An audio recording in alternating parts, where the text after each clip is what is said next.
KC0VII Tom here. TLJ's inside doing some watering and some other stuff here in the greenhouse. It is a gorgeous weekend here in North Iowa, but unfortunately, you got to do a little work once in a while to make some money so you can go out and play. We have an update on a couple projects. This is the Unidyne Bear Tracker 885 Hybrid CV Scanner. It is a 40-channel AM only CV radio. It will not do single sideband. On the scanner side, it is a VHF, UHF 700, 800 megahertz analog digital radio. It will cover the Motorola, LTR, EDAX, APCO 25 Phase 1 and Phase 2 digital trunking system. We had this in for a few weeks. Hope I'll be back shortly with a better review, more detail. This is a real exciting project.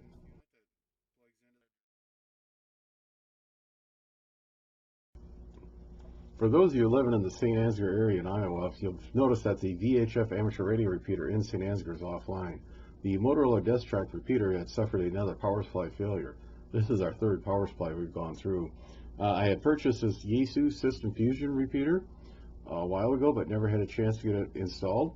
Well, push came to shove, so we got this brand new repeater, a brand new rack, brand new duplexer, a CAT controller to operate it, along with a Pete Brothers weather station.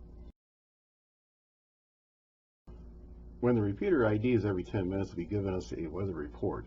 Here's a back shot of the repeater, duplexer, weather station, all set to go.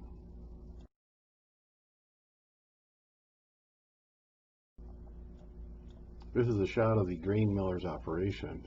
The repeater was located on top of this grain silo. Michael is going to be moving it over to this silo. Hopefully we'll have that done and back on the air. Hopefully we'll get back with some more updates on both those. And Michael, KI000. I have to be real careful when I go through his call sign because it's really easy for me to butcher his. So he's our be getting the repeater up there, get St. Ansgar back on the airwaves, and we'll go from there. Got a lot of newbies out here camping, and a lot of people haven't camped in a while, and it's quite enjoyable. Campgrounds are full.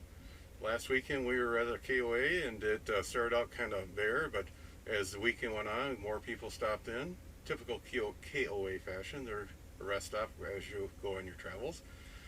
Thing to remember when people are setting up and tearing down, I should add this to the etiquette one, is if you see your neighbors setting up a camp or tearing down and you got a question, wait till they're all done, then ask them.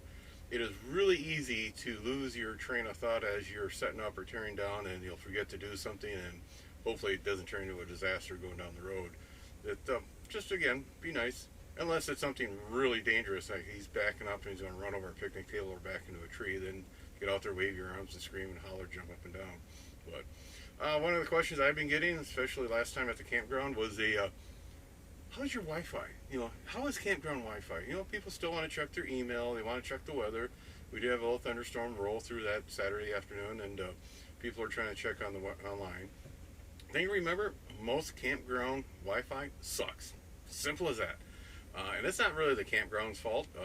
There's a lot of variables involved. Probably the biggest one you'll see is what we call a Faraday Cage. Unfortunately, we got some technical jargon coming up. Warning. A Faraday Cage is a box, a room, or building that is designed and built that the walls have some type of RF shielding. Radio frequencies can't go through the wall to get inside. The place I worked at, E.F. Johnson, we had a couple of these Faraday cages set up for the checkout area on the production floor. You put a radio in there to tune it up to a certain point, then you can actually take it on the rest of the production floor. These are made out of a 2x4 frame with a copper screen. And each time you got two pieces of copper where they would make sure it was soldered together, then that was grounded to the electrical system. It was really interesting. You would take the transistor radio tuned to the local radio station in Waseca and walk in there, and when you walked in this room, the signal dropped off. Then when you shut the door, it went away completely. Even the noise floor, the static in the background as you tune up and down the band on an AM radio, there was no static because there was just no signal in there to listen to. You'll see this also in some building constructions when AM radio stations and even some FM stations are first started up across the country. The transmitter is located in that building, so they'd make sure they would put either aluminum foil on the walls behind the drywall, or it was that copper screen material. you wanted to keep that RF in the transmitter room and not leaking into the rest of the building. AM signals will get into your local phone system, your building, your PBX, your building, or your private business exchange. Every once in a while, when I was an engineer at the local radio station here in North Iowa, I'd get a call from a shop in one of these strip malls by the transmitter and says, "We can hear your radio station in the background." He asked me, "What was the name of your business again?" "Oh, I don't see you on the background music list. I'll add you to it so you'll get a bill next month." Usually they hung up and that was it.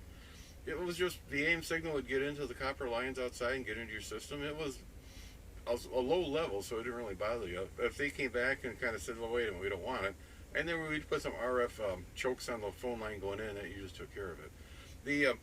Your campers are made the same way. A lot of the campers will have a steel floor on the chassis or the frame. The walls, most campers are made out of a 2x4 or 2x2 wood or aluminum studs. Then you may have aluminum siding laid on the outside or steel siding, and on the inside you may have some plywood and some insulation in there, foam insulation, and or it could be a fiberglass shell. And the meshing they use when they make the fiberglass, when you add the glue and the doping onto it, it is slightly conductive and it will block RF signals. So it's something to remember. And you may be out in the picnic table and have fairly good or marginal Wi-Fi signal, but when you come inside, it's just not there. What we use is a product from Hawks Technology, actually Hawkins, to get the name right. Again, they don't know I have this. Again, I like to review these things by myself, excuse me. I got a tickle. This is a Wi-Fi repeater. It is a nice little box. It's mounted up over here, probably out of the camera view. I got a second one here later on that why. You got 3 antennas. This antenna is what you connect to your local campground access point, and these 2 rebroadcast it inside the camper. Now, to remember, your campground, some early, when the campground started wiring Wi-Fi, they would put one module, one access point at the camp office, and that would cover most of the campground. Unfortunately, when everybody would try to access the data, your speed just dropped off. The thing to remember, this is kind of like you ran a garden hose to all your campers, and everybody turned on the shower at once. We're all going to get water. It may not be a lot of water, it may not be under any pressure, but we're all going to get some water. Some campgrounds are going through and relaying out their access points locations, where they may have an access point for every 10 to 15 campsites. You're still sharing the Wi-Fi, so you want to be careful. If you don't want to sit in the camper all day long watching Netflix or Hulu or any of the streaming services, you should be outside enjoying the great outdoors with friends and neighbors and family members. So, again, this is inside the camper, and again, if your device isn't using it, it may not work too good. Thing to remember, when you locate these, if you can get it up front by a window, Wi-Fi will go through the windows a little bit better. An easier solution is Hawkins does sell 2 external antennas. Previous owner of our camper here must have had the TV antenna up when they went into the garage or under a tree and broke it off, and they replaced the whole assembly, but they left the damaged Winegard base up there. I repaired it, got new gear drive in it, an arm on it, and added this fiberglass antenna. It's an omnidirectional, which means it looks at full all around you. It does have a slight gain factor built in, and that's how you connect to it. If you know where the access point is, you can actually get one of these. This is a more directional antenna. You point it at the access point. I got a little note here to remind me which side is which. If you point this side, you're not going to get anything. You got to be this side. It has a suction cup on the side. Usually I'll stick this on the window or the side of the camper and point it at it. It works fairly decent. I do have an extension cable on this, and my first extension cable, what happened, somehow I broke the center conductor off. When I went to use it one time, I couldn't get a signal. I thought the actual box failed, and when I was putting the new box in, I came across I had to order an extra extension cable. So not really that problem. That's why I have 2. Again, this will work if there's existing Wi-Fi signal. What do? You connect to this box with a web browser on a device, your phone, a tablet, or your computer. You go to 192.168.2.500. It'll ask you for an administrator password, username, and then it will show you a list of the available access points, and you just select the campground access point with the strongest signal. That's the nearest one to you. You put in the authentication to gain rights into that. Then it'll come back and it'll have you set up an access point for your camper. And what we do, we always use the same name and username, and all our devices remember that. So when we go get this set up, once we get this connected to the campground, all our devices will actually connect to it. So it works fairly decent. I probably have a 90% win be able to get this connect to most campgrounds. There was a few campgrounds that it did not work. I think they had some type of anti-sharing software in the background where you couldn't use something like this. Remember what this does, this connects to your campground, pulls the information off that data stream and rebroadcasts it locally for use. We're weekend warriors, okay? We only need to be able to check our email, be able to pull up a weather website, or we may watch a little newscast in the morning when we're having our breakfast.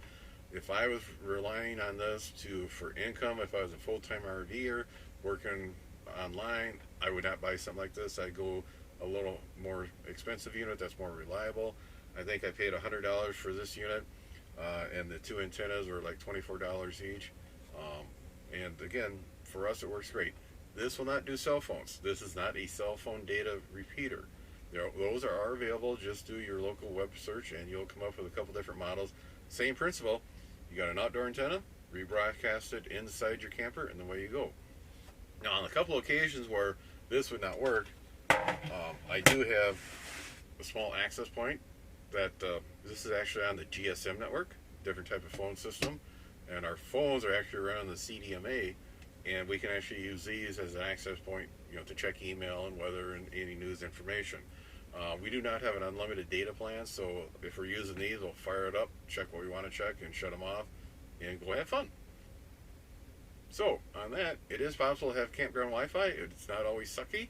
Again, it's not always the campground's problem. It's just multiple problems.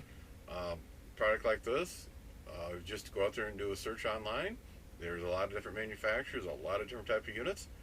So, you can still stay connected and have fun out in the great outdoors. 7-3, everybody. Have a safe summer. Be sure to tell your friends, neighbors, other hams. Subscribe, hit that bell to get notification when new videos come out. Add comments below. 7-3, everybody.